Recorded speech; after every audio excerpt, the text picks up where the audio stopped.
everybody, let's have some fun. You only live but once, but when you're dead, you're done. So let the good times roll. Let the good times roll.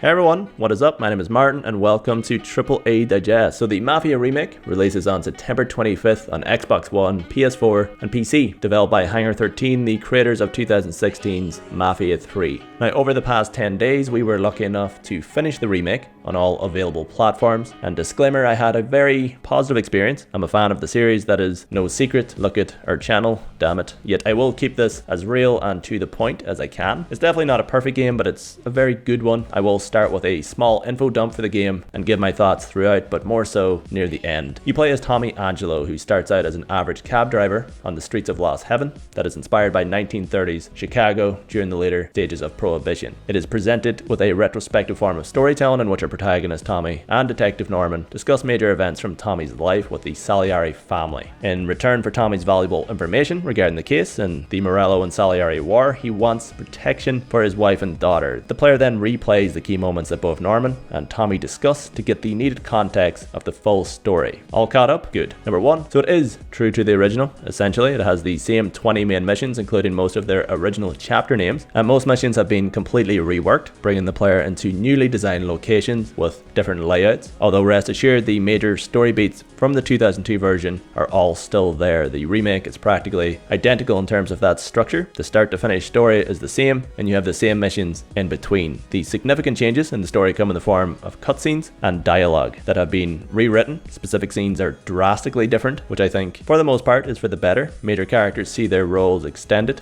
which sees key personalities notably develop and change throughout the game. You observe growth in some characters while others decline and become unhinged. So this isn't just Tommy's story. They delve much deeper into Don Salieri and Don Morello's conflict. Morello has multiple scenes showing him react to key events in the story as well, while secondary characters are given greater roles with additional cutscenes who perhaps didn't see substantial screen time in the 2002 version. And without spoiling anything, various characters like Sarah, Tommy's love interest, Ralph, the family's mechanic, and Vincenzo, the gunsmith, given these characters bigger roles, it adds extra emotional weight to the conclusion of the game that you need to experience for yourself. The ending has been extended, slightly tweaked to include more characters in it. It's a great ending in gaming. It made me cry. I feel like a bitch. The game does well not to overstay its welcome either. They haven't added unnecessary clutter to drag out playtime. I was sad when it came to an end, not just due to the narrative itself, but because I wanted to continue. So it ends swiftly and leaves you wanting more. Some people will think it's too short, like the original in Mafia 2. It's a compact story. So understand that this is a 10 to 12 hour experience if you're just focusing on the story mode. The narrative is the primary focus. Everything else regarding this game is there to help bring the narrative to life and the characters to life. So the music, the mission design with clues and lore scattered throughout each location, even the weather effects are all there to help shape the tone of each mission. And because everything is designed to feed that narrative, that leaves the city outside of these missions feeling a little empty at times. Number two, the open world problem. So the city of Lost Heaven, it's a nice, pretty city, has multiple major neighborhoods. They individually have a distinctive look and feel. Each stages major missions in the game, making all districts memorable in their own way. And despite that, and I cannot preface this enough, Lost Heaven is simply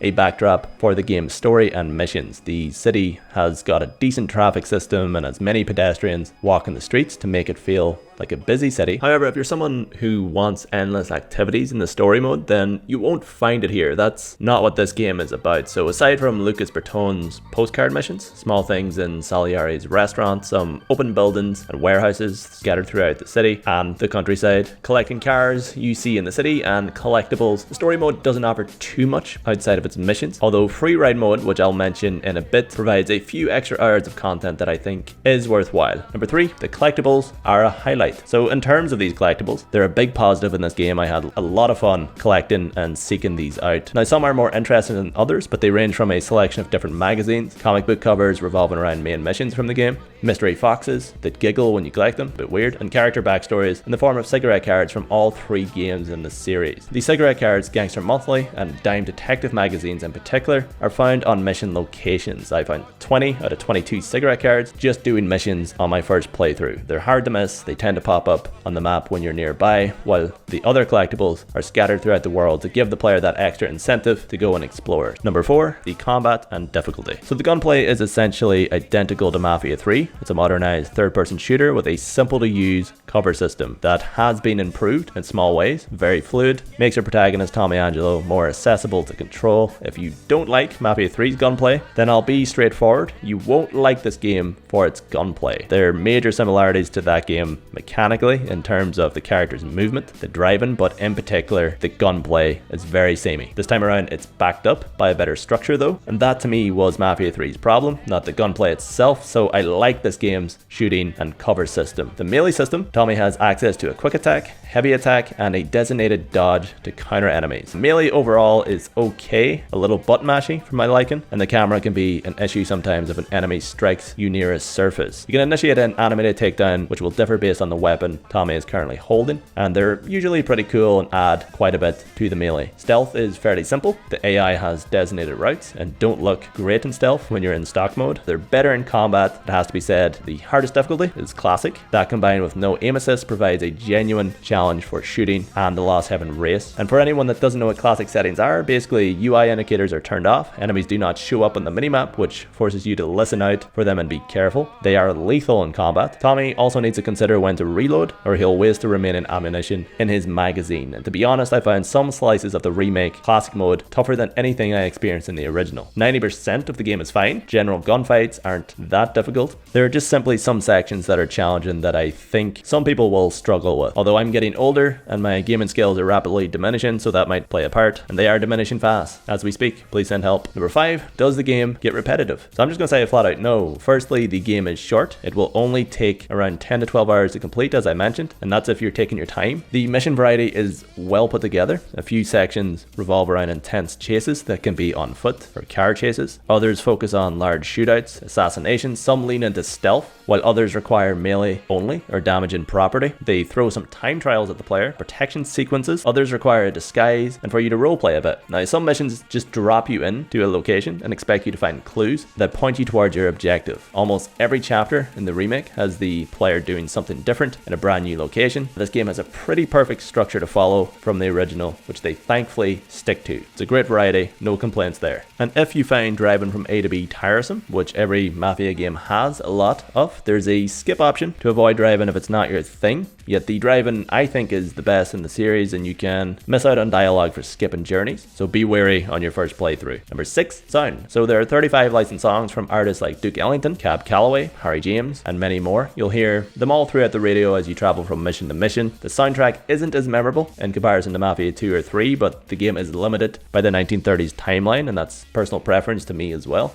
There are some incredible character themes from the game's composers that are very different from one another. A character like Don Salieri, his tone is intense, while scenes with Tommy and Sarah are relaxed, and that showcased via the theme itself. Ambient sounds while walking the streets of Lost Heaven are great, and specific songs fit nicely to sections of gameplay that are exclusive to that sequence to help elevate that mission and create more of a moment. The performance in the game I loved as well. They do grow on you. I believe the performances are excellent. When you experience the full story, you'll be impressed, or you'll complain that the original actors would have been better, but that's your prerogative. Number 7, some major small things. So the radio host, one of the strongest aspects of this game, believe it or not. It's such a small thing that adds up in the eyes of the player. The radio host helps flesh out this world. He gives weather updates, news updates, and will react to events in the city while you travel from A to B. They even reference major events from New Bordeaux and Empire Bay, so it all feels really connected. There's even one section where the host gives a play-by-play of a baseball game in Lost Heaven. It's amazing how much the radio host adds to the story and helps fill out the longer journeys in the game. On multiple occasions I had already arrived at my location and just sat there listening to him because the radio host is so good. The second thing, the bar changes throughout the story. So Salieri's bar, which is the base of operations for the Salieri family. Initially it's a bar serving customers and presents a positive environment to the outside world, while the family plots out their criminal operations in the back rooms. When the Morello and Salieri war starts heating up, you see the entire bar transform into a storage area for all their weapons. The vibe is notably darker. Rooms become almost solely dedicated to taking down Morello. It's a detailed touch that I really appreciate it. You can change outfits via a wardrobe upstairs in Salieri's restaurant as well. You have around 25 different outfits that will become available as you progress throughout out the game and play Freeride. There might be even more outfits, we just haven't found them all. One outfit is unlocked for pre-ordering, and the 2 others are unlocked for owning the definitive editions for Mafia 2 and 3.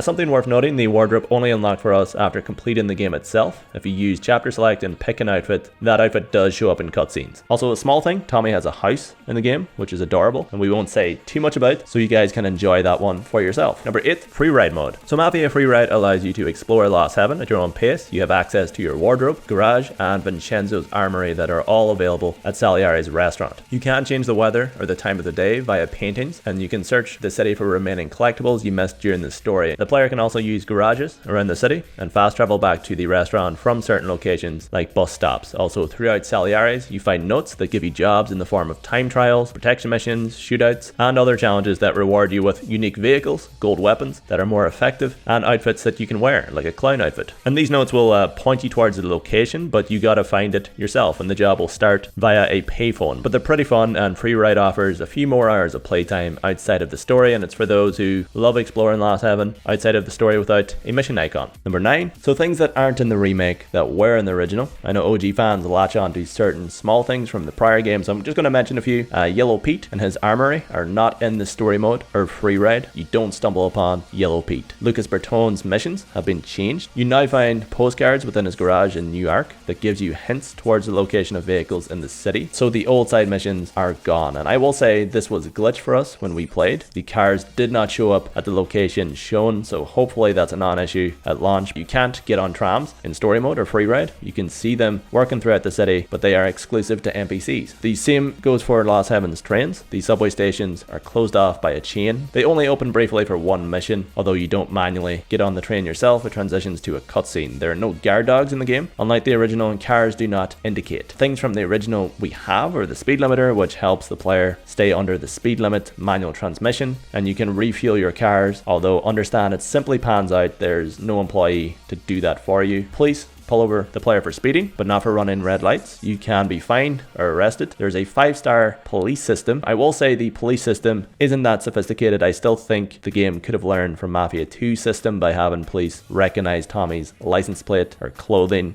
An example I can point to, there's a mission that has the player attempt to outrun the police. They want the player to do that by a car chase. Instead, I just went into a building, hid until I was no longer wanted, then casually walked out of the location through the roadblock, and the police didn't recognize me. So it's a bit of a bummer. I would have liked a bit more to the police in that regard, but it wasn't to be. Number 10. Now, so being to the point towards flaws, some reused animations from Mafia 3, such as stealth takedowns, are identical to Lincoln's. Thrown equipment doesn't feel or look right. The gold mission icon, it would be nice to turn that off. This is one character dialogue timing plays awkwardly sometimes. If a character is talking and the conversation is interrupted by you crashing, they'll scream a random line, and seconds later the character will then go back to what they're saying. And sometimes this ends up sounding hilarious, like this. You did real good today, Tommy, with the driving.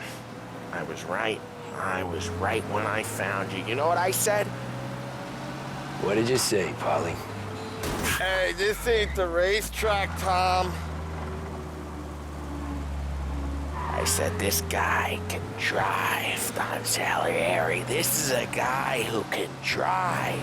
Yeah, that wasn't intentional. The fallen physics aren't great. If you send NPCs flying with an explosive, or if you fall off your motorcycle, it's not the most natural fall. The fact we cannot ride trains or trams like the 2002 version, there's no real excuse why they couldn't get some of those things to work. So I'm not fussed about it, yet I know others will dislike that it doesn't offer everything the original does. Number 11, any bugs. Now keep in mind, I have yet to play the game after the day one patch, which could make many of these points irrelevant when you see this video, which I hope it does. I just need to be honest with you guys, the things that stood out during our playthrough are as follows. So animated takedowns, I mentioned this in the preview, they kind of glitch out a little if you initiate the takedown on uneven ground or near a surface. These were on console, and the main bugs come from cars. Occasionally I've seen vehicles glitch out while exploring the open world. They can get stuck on things, and there's some pop-in, especially in the countryside with the grass on PC. Taylor experienced this stuff. The chapter select is a little buggy sometimes. When you select a chapter to replay, it can get stuck on a permanent loading screen, forcing you to quit out. But yeah, that was the height of it for us. Minimal issues even 10 days before launch. There wasn't anything substantial or anything that broke the game, but we felt like this stuff needed to be mentioned, just in case case, your experience is different. Number 12. So the original Mafia, The City of Lost Heaven, was one-off, if not the best game of 2002. If you disagree, it was at least ahead of its time for the years to come, and it made some unique choices in terms of gameplay. It had attention to detail, and the overall plot holds up to this day, while the remake, I think, is a very good game in 2020 that will surprise a lot of people, yet probably won't blow anyone away from a gameplay perspective. If you're someone who knows nothing about this story, you're in for the best and most emotionally layered narrative the Mafia series has to offer. If you're an OG to the series and love the prior games for its story, you have much more to learn about these characters, not only in cutscenes, but even just talking to them outside the story, checking their rooms. You see photos and notes. In ways, it has similar vibes to Mafia 2. You're accompanied by Polly or Sam occasionally in the car to make it feel more like a collective story. They fill out long journeys with conversations, and they help out in combat. Number 13, general thoughts on the game. So for me, this is almost exactly what I wanted from the Mafia 1 remake. There are a few minor things. It's definitely not perfect, but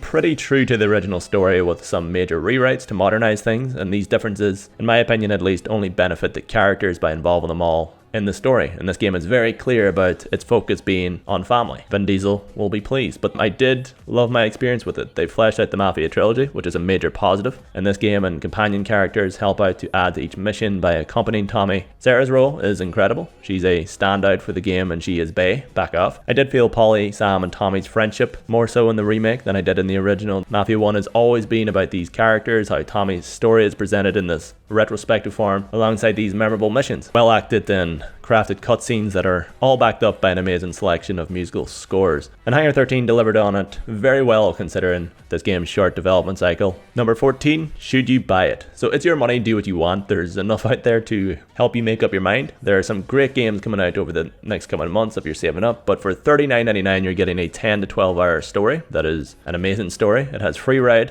which offers a couple of extra hours and the option to unlock new cars and outfits and do some odd jobs, and a chapter selection option allowing you to replay your favorite missions. Then Classic Settings offers a great challenge for those seeking it, and if you're still on the fence, it'll probably be on sale in a few months if you want to wait. It gets my seal of approval, I guess. This is my favorite Mafia story to date. The nostalgia and feels were real. I'm happy this exists and to have played it. That's the biggest compliment I can give, and I think most people who give the remake a shot will be happy to have played it as well. But yeah, that is the end of the video, guys. This combined with my preview a month ago sums up everything I feel about the game without spoiling anything. And when you guys get to play it for yourself or watch a walkthrough, whatever it might be, I hope you enjoy Mafia 1 as much as we did and you have limited bugs. There are some minor ones out there, so let us know what you think about the game. We'll get a discussion going, and that's what it's all about. Thank you to everyone for following the channel during the build up to the game. This is a really special series to us, and it's cool to see so many people excited for Mafia yet again. It's back, in my opinion, at least. And I'm excited to see what Hangar 13 do next. So I'll talk to you guys in a future video, whatever that might be. Take it easy. Bye bye.